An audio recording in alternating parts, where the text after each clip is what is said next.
مچھلی کے علاوہ دریا کا کوئی بھی جانور حلال نہیں ہے، ذہن میں رکھنا. صرف مچھلی حلال ہے. وہ بھی اس میں بھی ایک توافی مچھلی آتی ہے، تو الف زبر تو، فا یا زیر فی، توافی. توافی مچھلی اس کو بولتے ہیں کہ جو قدرتی موت مر کر، طبعی موت مر کر سمندر پر الٹی تیر جاتی ہے، یہ توافی کہلاتی ہے. یہ حرام ہے.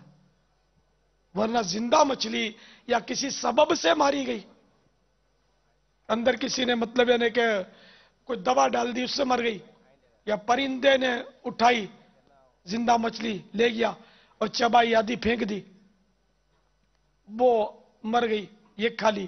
یہاں تک کہ کسی جانور نے یا پرندے نے سالم مچھلی زندہ نکل گیا، اب اس نے قے کر کے وہی مچھلی ڈال دی اور اس میں تغیر نہیں آیا، نرم نہیں پڑ گئی، تغیر یعنی کہ اس میں رد و بدل نہیں ہو گیا، چینجز نہیں آئی، تو یہ مچھلی بھی حلال. برائیاں بڑھتی چلی جاتی ہیں، انسان چھوٹی برائی سے بڑی برائی کی طرف چلا جاتا ہے. میرے اسکول کے ایک ٹیچر تھے، وہ بدقسمتی کے ساتھ صحیح العقیدہ نہیں تھے اور